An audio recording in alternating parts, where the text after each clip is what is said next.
Алейкум рахматуллахи баракатуху. Малның фитнәсе дип атала бүгенге вагаз, иншалла. Ягъни малның фитнәсе бар. Инде русча ул искушение дип атала. Татарча инде фитнә дип атала инде. Кеше шушы мал белән, мөлкәт белән фитнәләнә. И Аллаһ Тәгалә факирлыкны да, байлыкны да сынар өчен баракка китергән. Ягъни бай кешеләр дә бар, арабызда мискин кешеләр дә бар. Аллаһ Тәгалә кайбер кешене байлык белән сыный, кайбер кешене инде мискинлек белән сыный. Байлык белән сыный кеше шушы байлыкка шөкер итәр микән, юк микән дип. Факирлык белән сыный шушы факирлыкка кеше сабыр итәр микән, юк микән дип инде. Ягъни кешегә байлык булса, ул шөкер итәргә тиеш, бай булса. Әгәр дә факир булса, ул сабыр итәргә тиеш. Менә шушындый сыйфатлар белән кеше сыйфатланырга тиеш. Мөхәммәд пәйгамбәр саллаллаһу алейһи ва сәллям әйтте: "Инна ликулли умматин фитнатун, ва фитнату уммати аль-малу." Раваху Тирмизи. Мөхәммәд пәйгамбәр саллаллаһу алейһи ва сәллям әйтте: "Һәр бер уммәтнең ни фитнәсе бар" ди. Ә минем уммәтнең фитнәсе ди ул мал диде, байлык диде. И Аллаһ Тәгалә Куръан-ы Кәримдә әйтә: "Иннама амвалукум ва ауладукум фитнах." Дөреслекдә ди, сезнең малларыгызда һәм балаларыгызда фитнә ди. Ат-Тагабун сурасында 15-нче аятта. Ягъни Аллаһ Тәгалә безгә малда да, балаларда да фитнә ди. Нәрсә дигән сүз бу? Ягъни малны кәсеп итәргә кирәкме? Кирәк. Балаларны алып кайтырга кирәкме? Кирәк. Киресенчә, бай мусульман ул хуплана. Күп итеп балаларны алып кайту ул хуплана. Но моның кире ягы бар, ул фитнә булырга мөмкин кешегә. Шул сәбәпле ул дингә дә басмаска мөмкин, шушы мал сәбәпле. Һәм шушы балалар сәбәпле ул дингә дә басмаска мөмкин. Һәм дингә басып та шушы диннән чыгып китәргә дә мөмкин. Чөнки ни өчен? Күп итеп ул гынах та кылырга мөмкин шушы балалар өчен һәм шушы мал өчен инде. Сорыйсың, ни өчен син колхоздан урлап алып кайтасың? Или заводтан ни өчен урлыйсың дигәндә, не бит семьяны туйдырасы бар. Менә бу кешегә булды фитнә. Да туйдырасы бар, но Аллаһ кушкан буенча хәләл юл белән туйдыр син аны. Урлап түгел, менә бу урлап уже фитнә була. Менә бу алып кайткан малның кеше уйлый уңышка ирештем дип. Ул малның бәрәкәте юк. Я шушы мал харам мал аркылы балалар үсәләр әти-әнине тыңлаусыз булып. Яисә шушы харам мал аркылы бәла казага эләгәсен. Но бәла казага эләкмәсән дә, балалардан начар булмаса да, барыбер үлгәч аны өчен газап булачак. Шуның өчен харам малда анда бәрәкәте юк. Кеше уйлый, уңышка ирештем дип, әмма ул киресенчә аны бәрәкәте юк.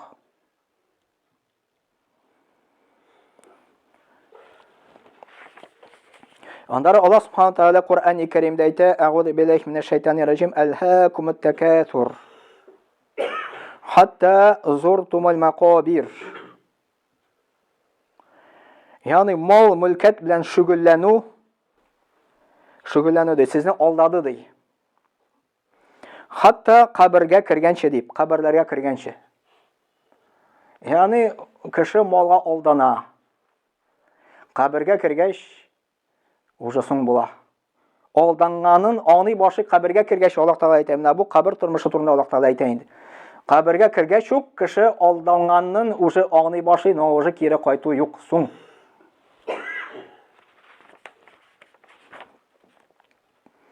Андары Мөхәммәд пәйгамбәр саллаллаһу алейһи ва сәллямның хадисе бар.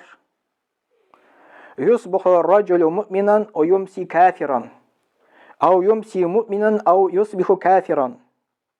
Ябигу динуху бигарди минад дунья. Менә Мөхәммәд пәйгамбәр саллаллаһу алейһи ва сәллямның хадисе бар. Раваху Муслим бу риваят накилә. ир кеше дие иман белән иртә белән уяна дие. Кич белән кафир була дие. Киресенчә дие, иртә белән иман белән булса, ягъни киресенчә кич белән иманлы булса, иртә белән кафир булып уяна дие. Ни сәбәпле? Чөнки үзенең динен дие дөньяга сата дие. Дөнья малына сата дие. Шулай шушы дөнья малында кешегә фитна булып тора, монда шайтан да катнаша. Ва шарикхум фил амвали вал аулади вагидхум. Аллаһ Тәгалә Кур'ан-ы Кәримдә әйтә, шайтанның сүзләре: алар белән бергә катнаш дие, малда да дие, балаларда да дие, һәм аларга ялган вәгъдәләр бир дие.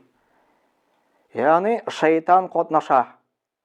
Шайтан катнаша бизнеста да, ягъни малда. Шайтан катнаша балаларда да, шайтан катнаша. Хәтта Мөхәммәд пәйгамбәр саллаллаһу алейһи әйтте, баланы ясаганда да ул вакытта дуга бар дие, дуганы укыгыз дие, шушы бала тугач дие, аңар шайтан тимәс диде. Аннан ярак булыр диде. Шушы дуганы да өйрәтте. Шушы аяттан аныбыз, шайтан бизнеста да катнаша, малда да катнаша, балаларда да катнаша икән. Шайтан ул безгә начарлыкны гына тели. Шулай Мөхәммәд пәйгамбәр саллаллаһу алейһи әйтте хадисендә килә: "Ма дибани арсала фи гhanамин би афсада лаха мин хирсил мар'i ala al-ma'il wash-sharafi li dinihi." Ике аш бүре менә хайваннар арасында җибәрсән, мәсәлән, сарыклар арасында дие. Аларның зияны әзрәк дие, кешегә караганда дие. Ягъни кеше әгәрдә ул дөнья малы белән мавыккан бик каты икән, дөнья малын бик каты ярата икән, бу шушы ике бүрегә караганда да хужрак була ди Мөхәммәд пәйгамбәр саллаллаһу алейһи әйтте. Ягъни Мөхәммәд пәйгамбәр саллаллаһу алейһи вәсәлләм шушы ике бүре белән безгә чагыштырды ни өчен?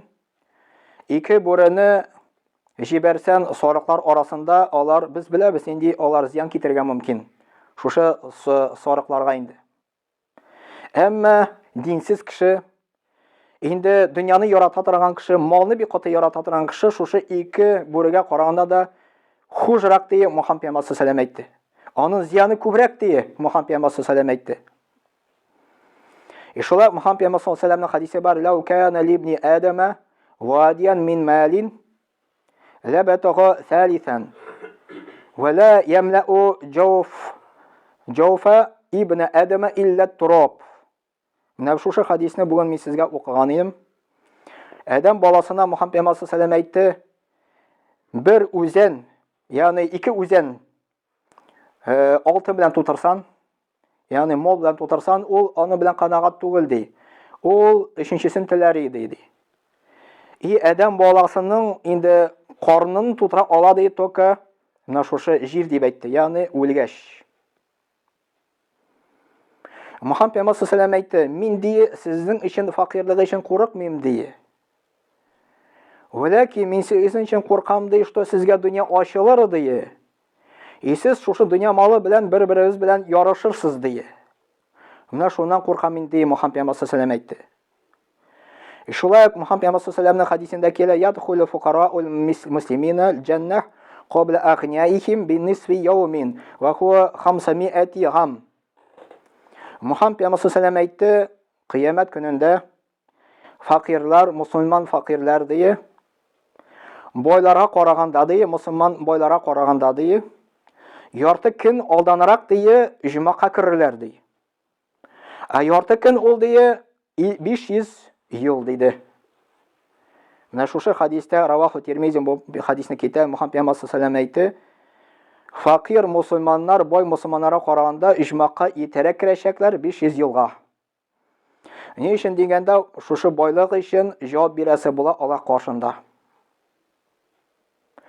Шулай Мөхәммәд пәйгамбәр саллаллаһу алейһи хадисендә килә: "Ла тазулу кадама габдин яум ал-қиямати хатта юс'ала ган гумрихи фима афнаху ва ган гилмихи фима фа'ала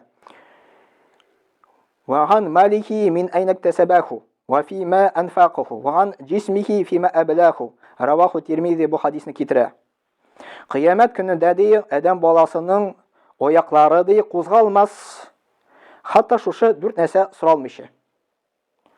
Беренчесе гомерен ничек үткәрде ул? Ягъни гомерен ничек үткәрде ул? Халал юлындамы, яисә харам юлындамы? Аннары гыйлем өчен җавап бирәсе була. Нинди фигыльләр, нинди гамәл кылды шушы гыйлем белән? Ягъни без монда җомга килеп гыйлем алабыз, шушы гыйлем белән без гамәл кылабызмы? Ишетәбез намаз турында намаз укыйбызмы? Ишетәбез ураза турында ураза укыйбызмы? Хаҗ турында ишетәбез, хаҗга барабызмы? Менә шушы турында Аллаһ Тәгалә сораячак. Ягъни килдең җомага, ишеттең, син шушы гамәлне кылдыңмы, юкмы дип Аллаһ Тәгалә сораячак. Аннары мал турында сораячак Аллаһ Тәгалә. Ничек кәсеп иттең? Халал юл беләнме, харам юл беләнме? Ул гына түгел. Хам кәсеп иттең икән, әле ул малны кайсы юлга тоттың? Харам юлгамы, яисә халал юлнамы? Ягъни кай бер кешеләр халал юл белән кәсеп итәләр, харам юлга тоталар. Мәсәлән, аракы шишә әйтә бит, мин бит үземнең акча белән эчәм ди, мин урламыйм дип әйтә. Да, үзенең акча белән ул алды халал юл белән, но харам юлга тыкты. Менә Аллаһ Тәгалә әйтә, кая тыктың шушы малны дип сораячак.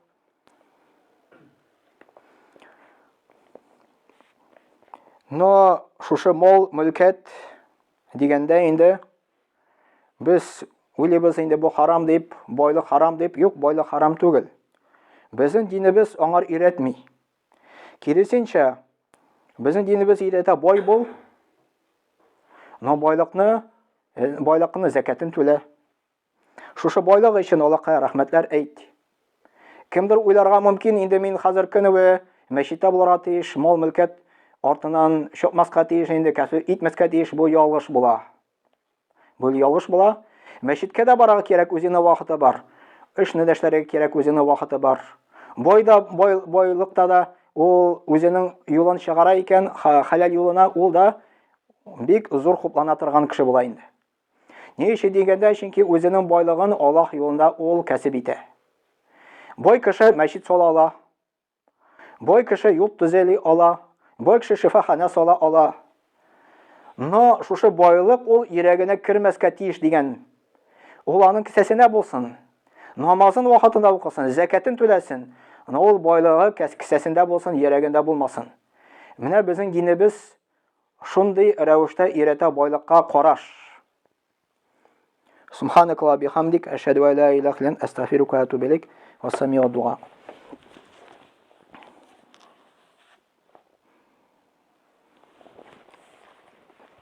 Бисмиллахир-рахманир-рахим. Вассалату вассаламу аля набийина Мухаммади ва алсахаби аҗмаин. Итам бар ахырында әйтәсе килә кай бер хадисләр. Без инде шушы малны кәсеп итәбез, алхамдулилlah. Аны харам юл белән кәсеп итү харам. Чөнки без кыямәт көндә аны өчен җавап бирәчәкбез. Шулай ук Мөхәммәд пәйгамбәр саллаллаһу алейһи ва саллямның хадисләре бар бу турында, Коръән аятлар бар. Шулай ук Мөхәммәд пәйгамбәр саллаллаһу алейһи ва саллям әйтте, мәйтне 3 нәрсә азата диде. Без инде кабергә барачакбыз, бөтенебез инде. Икесе кире кайтачак дие, аның белән бергә китәчәк дие. Аны зата Мөхәммәд пәйгамбәр саллаллаһу алейһи ва саллям аны әхле диде, семьясы зата, аның малы зата диде, аның гамәлләре зата дие. Аның семьясы әхле кире кайта, аның малы кире кайта дие, аның белән бергә гамәлләргә китә дие. Шулай безнең динебез өйрәтә харам юл белән кәсеп итмәскә. Харам юл белән кәсеп итсәң, дөньяда да Аллаһ Тәгалә синең дуаны кабул итми. Мөхәммәд пәйгамбәр саллаллаһу алейһи ва саллям әйтте, бер кеше турында искә төшерде. Озын сәфәрдә булган кешене, аның чәчләре тузган диде. Һәм ул бөтен җирдә аның тузанга эләккән. Һәм юлда булган инде сәфәрче бу. И кулын суза дие, күккә дие. Я Раббым дие, ягъни дуа кыла дие. Шул вакытта аның ашавы харам булды дие. Аның теге эчә торган нәрсәсе харам булды дие. Аның киеме харам диде. Һәм ул харам белән аны тәнендә харам белән үскән ди, ягъни харам кергән ди ишенә ди. Ничек Аллаһ Тәгалә аның дуасына җавап бирер ди. Ягъни кем харам белән шөгыльләнә икән, кем харам кәсеп итә, кем харамны эчә, мәсәлән, арак эчә икән, кем дугыз ашый икән, аның дугасы Мөхәммәд пәйгамбер саллаллаһу алейһи ва сәллям кабул булмый диде. Субханаллаһ.